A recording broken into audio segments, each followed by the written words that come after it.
Mr. Chair, I cannot remember, but we can check the record on our staff. Estimate, like how many weeks ago? I think 3 weeks ago.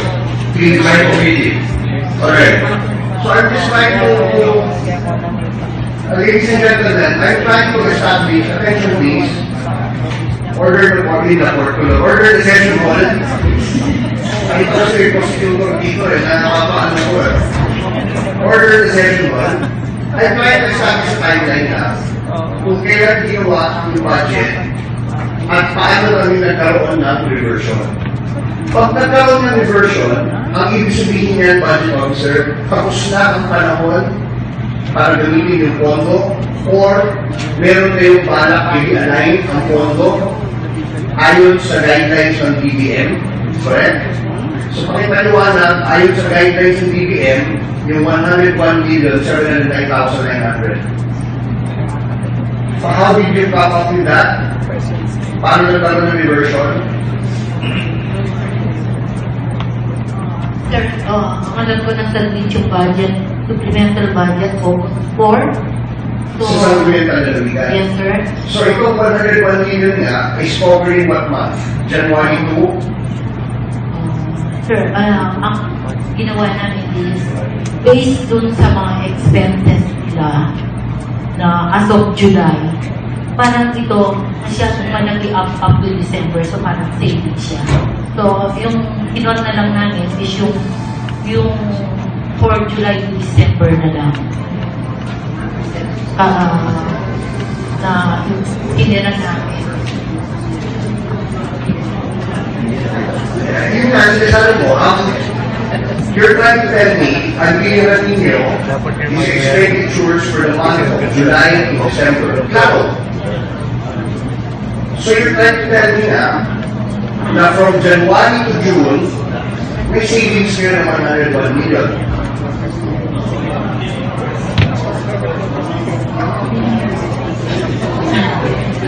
Yes, sir. Yes. Now, in the budget book, you're supposed to have a certificate attested to the savings. Do you have that certificate? Attested to the availability of funds. Hindi ko kasama. Hindi kasama. Hindi ba requirement yan dito sa budget manual mo na may kailangan ng certification of savings? You're the budget officer. Hindi mo susunod. I-attach. Is that proper procedure, budget officer?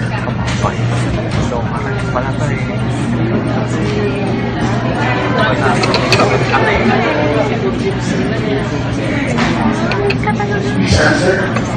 Sir,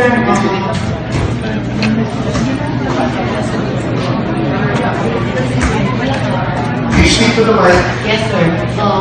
Based po doon sa, nag-arrive po kami dito, based po sa mga expenses nila as of July, nakikita po namin na masyadong malaki yung appropriation for 1 year. So,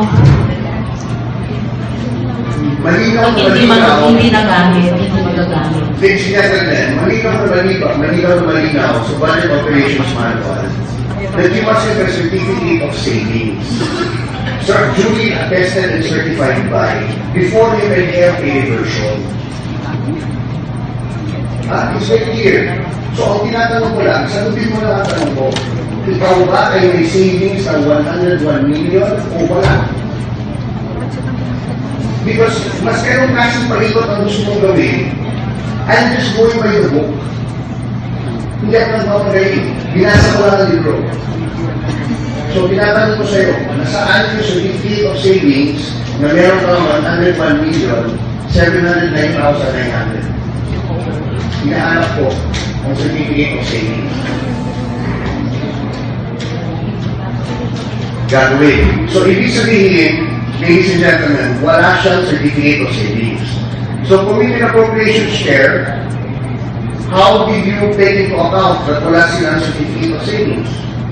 Hindi ka pwede, di ba?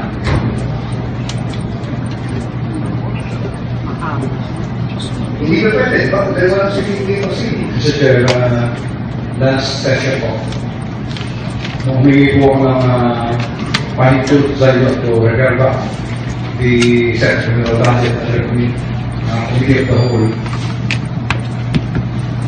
Kinausap ko na po ang Finance Committee na bigyan ako ng certification of availability of funds sa mga sa aking Alright, maraming po salamat. So, Madam Vice President, huwag ka tatawag yan. Okay. So, itong 100 million, please answer me now, categorically, do we have the savings or not?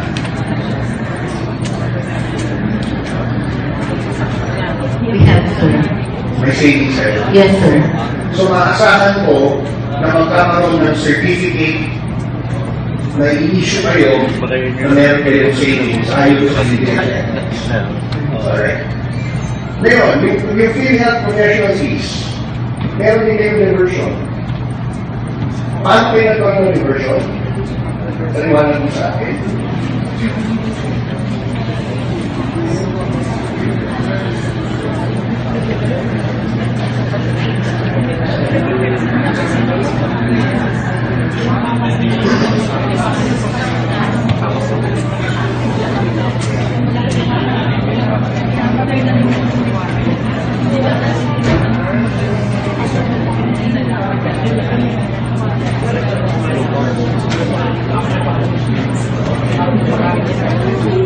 So, tanong po, meron bang reversion sa PhilHealth?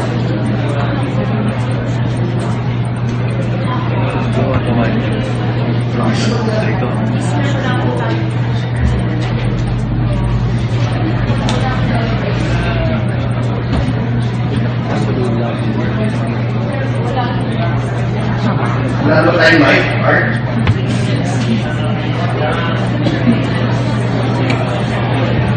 There. Oh. So, Wala pong reversion sa PhilHealth. okay. So, members of the plenary, wala daw pong reversions galing sa PhilHealth.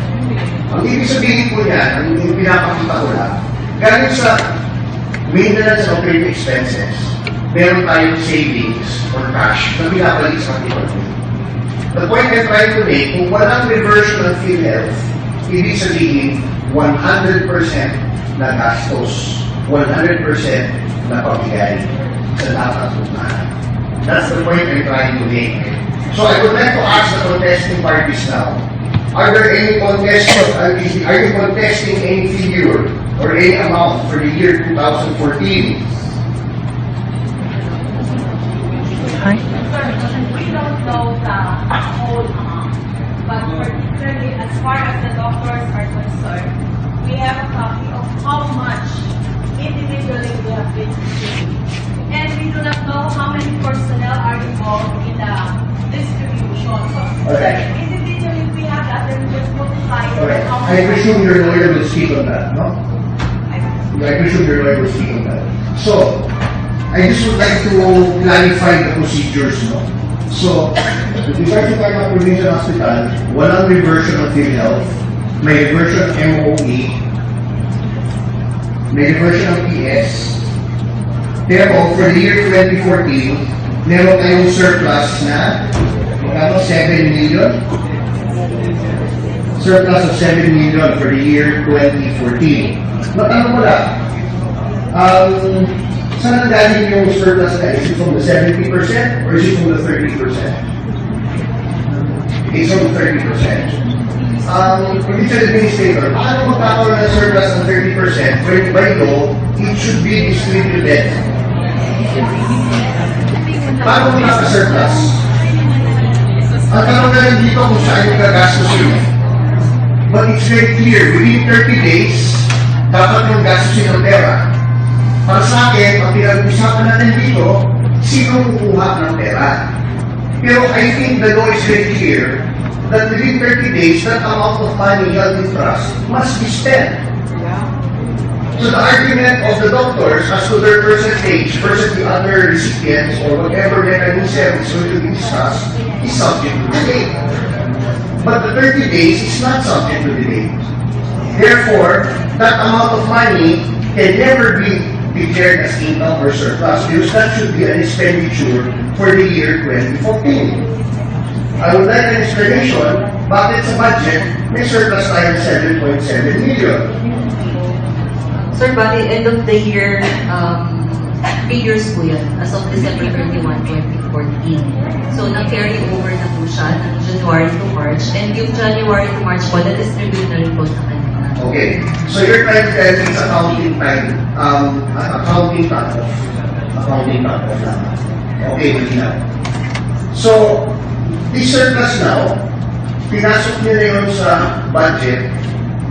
Bakit? When you should spend for it in January, February, March. Bakit nyo pinapasok sa provincial budget ng panahon ay September? Sir, yung August po, sir. Kasi po, nung time na yun, nung time na yun po kasi, di ba, wala po tayong guidelines. Kaya po, nagsabit din po kami sana ng guidelines.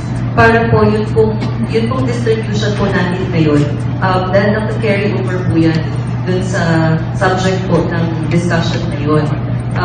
Which is part po ng, siguro, i-discuss ng mga legal officers. From the point of view of the provincial governor's office, what authority are you stating that withheld the distribution of funds longer than 30 days? Sir, the lack of guidance, the lack of agreement between the HCI and the IMF officials. Kasi wala pa rin pong agreement until now. But isn't the law very specific that it must be distributed in 30 days according to its national guidelines, but can only be changed subject to a collective bargaining agreement? Sir, dahil ako walang agreement, so yun po yung sinasabi, kailangan po ng agreement bago siya mailabas. Kaya yun po sana request namin na magkaroon ng negotiations between the doctors and the Let me HCI. ask, was there an executive order issued by the governor to cover this? Order ng provincial hospital, sir, wala. Wala. Wala pa po. So you're withholding funds without authority. Sir, subject na po siya dun sa ownership, dun sa definition kung sino po ba yung may ownership nun. Kasi kasama din po dun sa inaaral po natin na parang pumasok po siya yung kahit anong amount ng money pumasok sa local government unit, kailangan po ng appropriations para po ilabas yun. So dahil po legality na po yun, hindi ko na po siya masasagot. Yun lang po mga lawyers na. For the information of the BGO, I studied the budget. Never in the history of Tarlac have you appropriated that money. Never. We have never appropriated that money. And the money we appropriate, which goes to the MOE, has a savings of 101 million pesos. Tama yung sabi ko dito? 101 million pesos savings sa MOE, and I expect the budget officer to submit the certificate of savings. So I'm asking that, by what authority? Because the Secretary of the Legal has not even discussed the guidelines. So by what authority are you withholding the money when whatever guidelines something the Legal comes out with should only affect future disbursements? It does not affect previous disbursements. For me, I request that our legal consultant be recognized. Alright. Yes, please. Would you also like to make your opening statement as well? Just make our reservation sa honorable sa inyo kasi considering the time is already intended for the honorable of IBC. I'm not a lawyer. Please explain to me in simple Tulad language. po sinabi ni board member Agalon kanina, may pending case na po. And this is the very main subject matter of the case pending in IBC. And what is that reservation that you're asking for? Na buko pag-usapan? Ano ba? Isip na dala.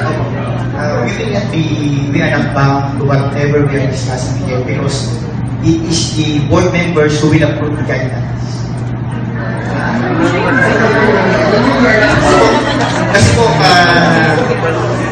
everything that we are making here might be used against us during the board meetings of the year being fun, great issues. So sana po, yung pag-uusapan lang sana natin dito is kung paano sana natin mapag-usapan yung guidelines. At kung paano natin ma-increase yung 30%.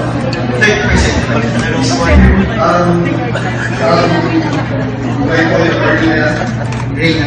Attorney Ray. This Omnian was submitted a budget, Yes. and we are about to make a vote on this budget. So it is impossible for us not to discuss it because that will have to be the basis for our removing of that item from the budget. Kasi po, ang stand po ng local executive natin, hindi naman po niya talaga hold yung pera. Yung pera na andun po siya sa treasury at ready for disbursement or ready for disbursement provided yung pinost po kanina ng legal opinion natin na galing sa PhilHealth na subject to agreement entered into between the healthcare institution and the professionals. And considering, siguro nakita po ng governor na wala pang agreement na nakakraft or na-execute as between the HCI represented by the healthcare institution and healthcare director po ba tawag niyo doon, and the professionals, yung professionals, then the doctors, nurses, the midwives, working in PPH, hindi po siya makakapaglabas muna sana noong pool of professionals. But as the stand of the governor, he will distribute the professional fees provided there will be an agreement entered into between the professionals and the health patient. Alright. You have to understand, Attorney Ray, no, that I'm really expecting that the minutes of today's meeting will be used before. And I'm trying to be very systematic about it because you might call us as witnesses one day, either for or against. But I maintain that the legislative branch of government is co-equal with the executive branch of We agree with government. that. Provided we sit together somewhere, we are co-equal. Therefore, we have to talk about this because it is our prerogative to include or remove from the budget. Yes, sir. Now, ayaw naman natin sana ito pag-usapan kung hindi yung pinasa sa budget namin. Diba? Now, I would also like to remind you that your guidelines, if ever we approve it, as far as Sangguniang Palengke is concerned, it will only cover funds pertaining to the future. It can never cover the funds that you withheld since January. Because by law, you cannot do that. None of our actions can be retroactive. We will take note of this. Alright. However, sir, katulad nga po ulit, for reiteration, katulad po yung sinasabi ng lawyer ata yung nagbigay ng opinion dahil sa PhilHealth, there must still be an agreement to be crafted between the HCI and the professionals. The Office of the Provincial Governor is open for negotiation. In fact, we would like to suggest before this August study to invite also the speaker a while ago yung nag-discuss po dito regarding yung proper Regional branch yes, sir. managers present. I know, sir. Yung doctor po kanina naman sa He's behind you. I am suggesting to the provincial administrator to invite Dr. to be part of the team to craft the agreement sana as between PPH and the provincial government. Kasi maganda po yung mga suggestions niya. So open po naman ang governor natin for this. And it is also a suggestion coming from the court. Actually po may hindi po bukas. Pag-usapan din po natin ganito rin po for sa inyo, sir. So with that, hindi po talaga binibigyan talaga ng governor kasi nagkakaroon po ng misinterpretation po sa binibigyan na andun po yung pera, hinihintay lang po natin yung agreement sana na ika-craft as provided natin sa liga na Alright. Since I cannot comment on the functions of the executive, I cannot comment on his decision-making or policies. if you make a reservation into our records, I will also manifest a reply to you that whatever we craft will only apply to future funds at the day we pass the guidelines. So, those guidelines, if we pass them, will cover the future day. And I return it with you that you are answerable to the people for the funds you will held prior to the guidelines. Yes, sir. In fact, sir, ang sinabi po namin kay Governor, just in case na pending pa yung guidelines natin,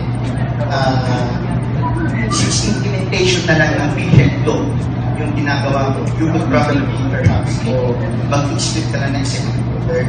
I-implement mo yung guidelines ng PhilHealth.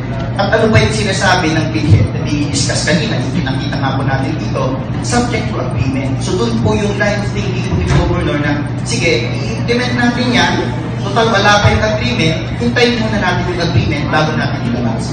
With respect to the three hospitals po, apat yung hospitals dito, may kapatalaw. There was already an agreement come out that. So probably baka mag-release na yung pera nila kung nagtotal may agreement.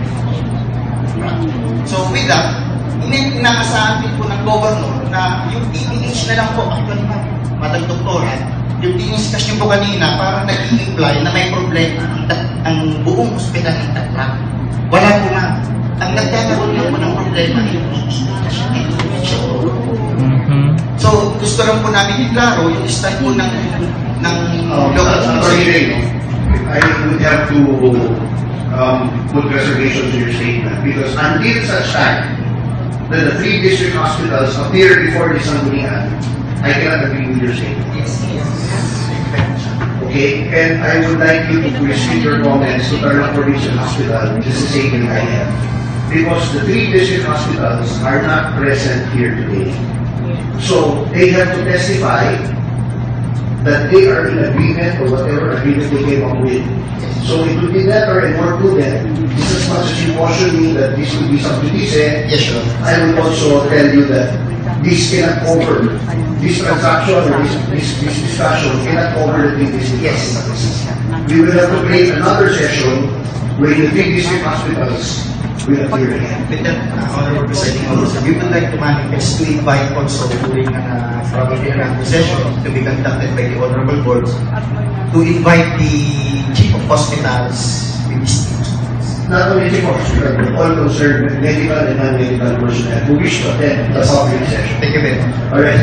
Doctor, before I let you go, I just have a question to clarify everything. So yung 60-70% is for the hospital benefits. The 30% is for the professionals. You mentioned earlier about the BHW. Can you categorically put where should BHW payments come from? Part 2, magiging part 2 siya sa consultation package, outpatient package po na wala po siya sa session doon. Kasi yung pinag-uusapan po natin itong PhilHealth package na po ito. Paano po ito sa mga hospitals na yung mga pasyente na po-confine sa hospital. Yung barangay health workers po natin works in the community. So, part po sila ng rural health units. Therefore, yung outpatient package po ng PhilHealth, doon po mag-a-apply yung mga incentives na for healthcare workers ng PhilHealth. Okay, so malinaw sa iyong pananaw na ang payment to salaries, payment to BHW, hindi pwede puging dyan sa 70-30. Hindi po. So, hindi pinag-uusapan yung 30 or 70. Ang pinag-uusapan ito, hindi siya dapat kasama sa pabuwan. Yes po. Okay. What does the PGO have to say about that? Para makuha natin dalawang panig. So yun pong sa PHWs, yun pong mismong incentive sana sa kanila para magdala ng pasyente sa PPH. Kasi po for The question is asking is, what is your position on getting the money from the 70-30? When her position is, dapat sa kabuuan, walang pambayad ng sakon, walang pambayad ng BHW, doon sa kabuuan na galing sa PhilHealth. Galing sa ibang item yun. Sir, part po ng operating expenses po yung salary. Kaya po nandun po siya sa 70 natin. Kasi po, yung as we have it now po, no? Pero yung PHWs, yung sinasabi po natin, as part of the health personnel, may incentive din po sana sila. Kasi nagdadala po sila ng pasyente from the barangays. That's why you're saying that. So you're using the 70% of paid out now in payment of salaries of doctors and non-medical personnel. Doon po sa salary positions po natin, sir. Ano yung nangyari dun sa MOU natin? Yung MOU po kasi natin, naka-appropriate po siya, yung 2020, nag-submit po tayo ng October, naka-appropriate po siya for yung MOU na mga facilities, etc. Alright. So you're saying itong 70% pumunta sa job order. Opo, sa ating... Ilan job order ang binabayaran ng 70%? Sir, marami po. For yung kakulangan pa lang po, sir, nasa 39 million. No, I'm not talking about how many job orders are we talking about. 700 plus po yung 700 plus or 1,000 plus? Ano talaga? I'll get po the exact figure. What are these job orders doing? Some of them are nurses po. Some, but what are 700 people or 1,000 people doing? Sa facilities po. Yes, do they have... Pag job order ka, di ba? Tayo may job order kayo ng board members. Ako, wala akong job order sa opisina ko. Hindi ko ito sa actual job order. I only have copy ng software. Yung mga may job order ko, meron detail yun. Mga job orders. Okay. Casuals. Casuals. Sino may job order? May job order ba ako? Sino kaya? Wala. Sino? Okay. Anong guidelines sa job order? As per provincial regulation, what is required for a job order? Sir, for them to perform Yung guard specific pa, tasks. Apa. So can you submit to the Kasi submission nag-correct pangalan natin. the list of job orders including their specified tasks to cover the 70%? Alright. So the BHWs, saan nyo ba nakunin? Dun sa 30%. Supposedly po sana sa 30% for them to be incentivized to bring in patients from the barangays to the hospitals as this would translate to case rates eventually. So yun po, dinala ng pasyente. Question I have to ask you, no? Opo. Di ba specific na dapat empleyado ng ospital? Wala pong nakaspecify doon, basta nakalagay na po health workers. Understood na yun. Empleyado na ng ospital. Ano ba? Employers po natin. Meron po sila doon. Health personnel. So, yun pong agreement yun. Ako. Pero yun pong full PM share to the health personnel. So, yun po yung classification. Ano bang pinagkaintindi mo sa healthcare workers? PHWs, that they are also health personnel. Because they are barangay health personnel. I think there's no question that they are healthcare workers. Ang Healthcare kinokontest worker lang nga eh. is that pagdating kasi sa budget, I hope you understand mo, maraming tao kasi baka nagyaman nila ng kulay yung ginagawa ko dito yung araw. Matulog na lang sana sila ng hindi sa gabi. But ako nakatulog ng hindi. Itong budget, itong kapal na to, kada empleyado ay nakatitail. Kanyang pangalan, sahod, amount. Nalaman pa namin kung may increase or decrease. Diba? So, tinatanong ko, they're not in the criteria of the hospital.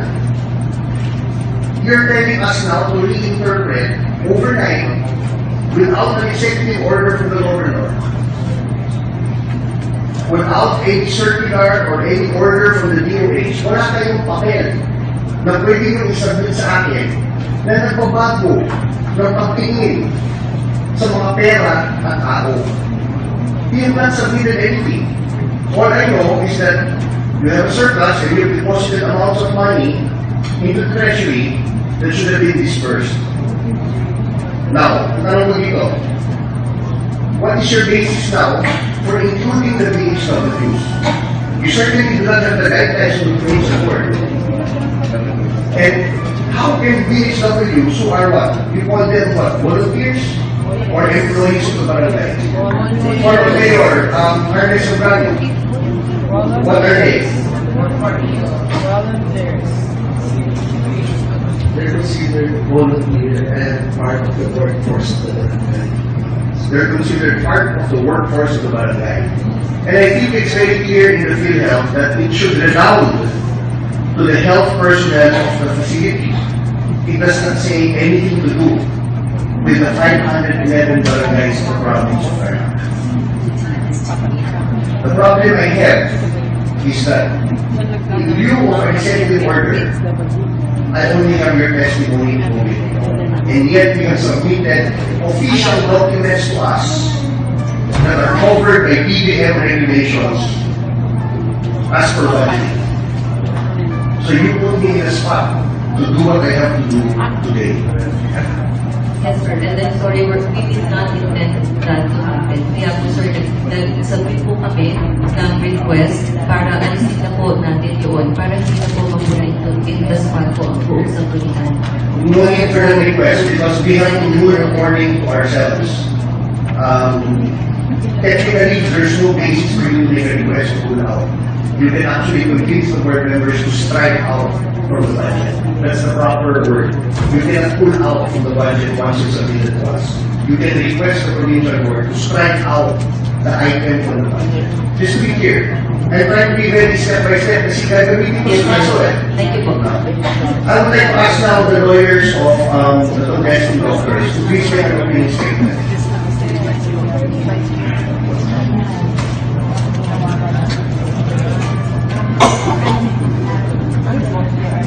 Good afternoon, Honorable Presiding Officer, and to the members of this distinguished Panawagan of Tarlac, and to the doctors, medical personnel, non-medical personnel, and other persons who are in the gallery. Good afternoon. I am Attorney Augustine Vestil Jr.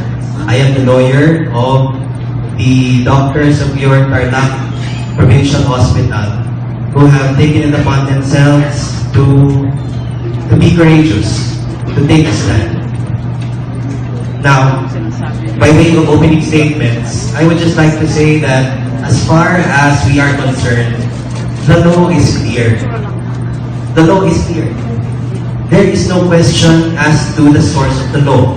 It is Republic Act 10606 or the amended PhilHealth law. The circulars are clear. And just to clarify that point, circulars are intended to implement, clarify, or otherwise operationalize provisions of the law. As long as a circular or a memorandum order is related to, pertains to, or is born out of a provision of law, you cannot separate it from the law and consider it as less than the law itself. And that is what we have. The PhilHealth circulars, which mandated the 70-30 for medical cases and 60-40 for non-medical cases, they trace their source from Section 34A of Republic Act 10606. I mention this specifically because we do have a hierarchy of laws. And the hierarchy of laws is very clear. A local law, without any intention to disrespect this august body, can never supersede a national law. Second point, if I may. With all due respect, we have not passed any ordinance yet. Yes, We have not passed any 100% also. Thank you. The rules provide not for the passage of guidelines, but for the negotiation towards an agreement. And that agreement, the extent and scope of that agreement is also very clear. The agreement is only for the purpose of determining the manner, extent of distribution, but not as to the 70% and the 30%. Unless there is a law which changes that, we are bound by that law. That is our position. As regards the statement that anything referring to the court case would be sub judice. I would just like to clarify, the sub judice rule covers any statement as to what happens inside the court. It does not cover a description as to what the case is all about.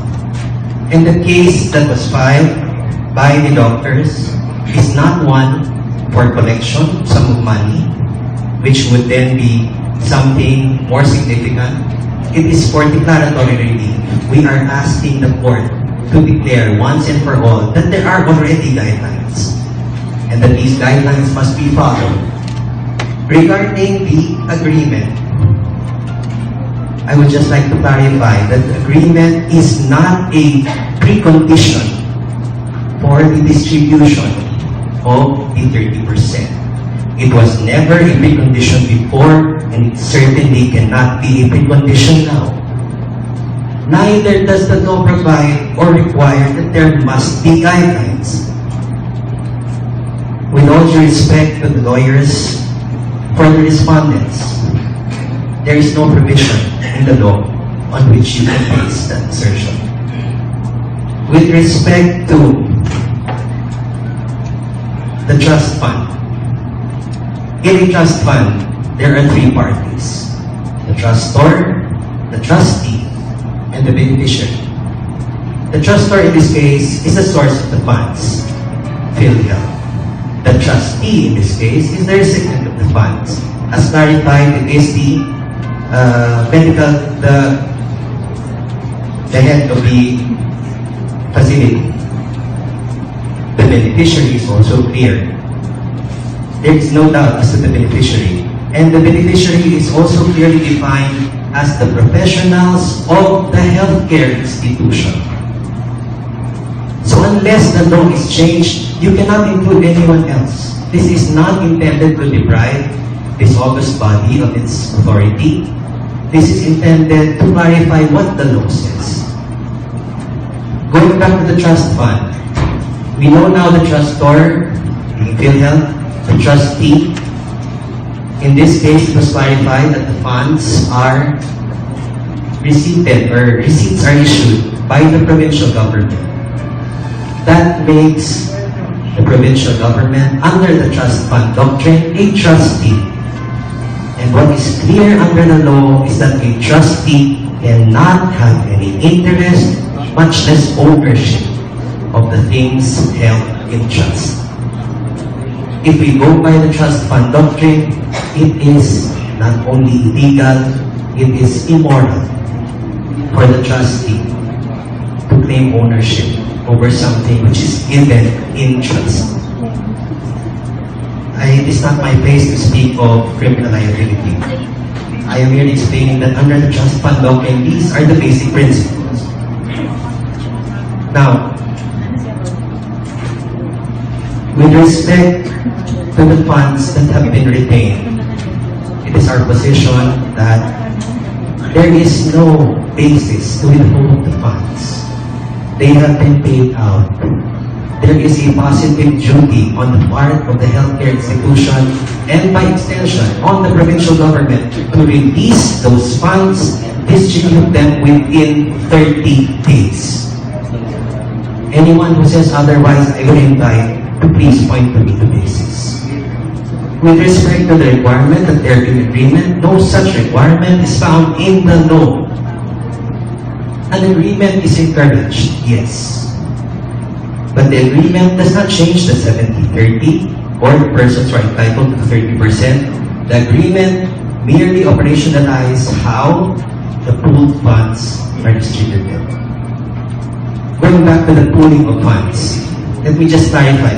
Just because the funds are pooled does not make them provincial government funds.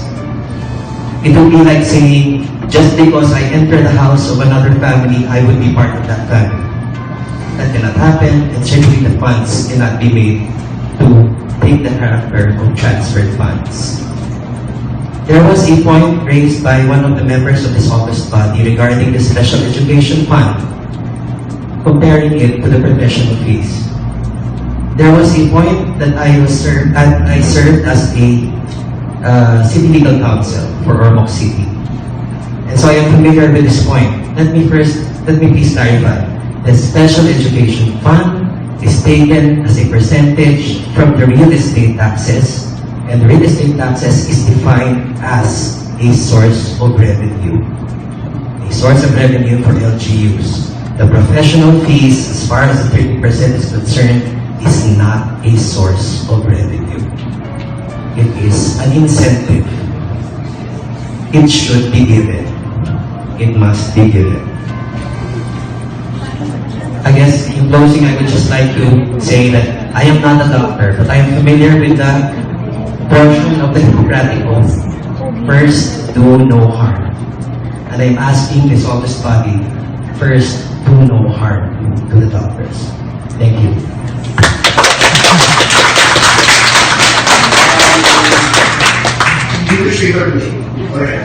Before the floor leader interpolates, I'd like to ask the lawyers of both halves. Yung chief of facility did not receive the check. He did not authorize the recipient. And yet, pinasok pa rin ng account ng PhilHealth dun sa treasury. May violation ba yan? Pag meron pang criminal na yun na kinuha ang pera ng hindi authorized representative, meron pang violation dyan. Parang we know the legal precedents. If you don't agree, and the lawyers, we have 3 lawyers in the provincial board. Attorney Evangelista, Attorney Eric David, and Attorney Bob Sangalan, and our secretary is also a lawyer. I would like to know, is there a consensus among the lawyers present today that may violation ba yung pagkuha? Dahil kung ako si Vivian at kinuha ko ng check ni David na walang authority ko at pinasok ko sa account ko, may problema yun. Ako common sense na mag-isip. So, why should it be different for the provincial capital that Dominador Lapitan got a check of chief of facility without authority and deposited it? Meron pa violation dyan. All the lawyers can be there, meron, alam natin. All the lawyers can be there, na wala, alam natin wala. Could I first begin with attorney for the doctors? What's your opinion? And I will get the opinion of everybody. Thank you, Mr. Presiding Officer. With all due respect, with regard to criminal liability, I believe that there is possible criminal liability. But there have to be, the criminal liability can range or depend on what is done with the funds. When the funds are taken without proper authority and the person who should be authorized to get them makes a claim, that could be the basis for theft or possibly a All right. Would the lawyers, the PCO, wish to make an answer to my query? Would you wish to warn the fiscals present today?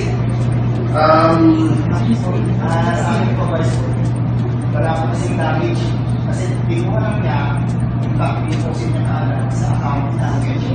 So, Alright. Thank you. Do the lawyers of the provincial board wish to make a comment on my question? Or we just leave it at that? We leave it at that. Wala conclusion. In the meantime, I acknowledge the floor leader to interpolate our guest. Yes, Mr. Representative. Anyway, I do not intend to debate or interpret the source person. Because what he stated here, that is his own opinion. And we are not bound by his opinion. However, I would like to take exception to his statement that regarding sub-judice. That sub-judice only prohibits the discussion about having a court. Sub-judice prohibits the discussion in public of a case pending before the court, especially on its merit. So that you influence the court in arriving at a particular decision. That is sub-judice. Not only the incident that transpired in the court. Number 2, I was the one who stated about the special education fund as an example. I did not say that the SCM is a source of fund. I only stated clarify how, or pass a request on how the funds end up to the provincial treasurer. That is my statement. And sorry to say your statement can never exist. Thank you, sir. Thank you. Would you wish to,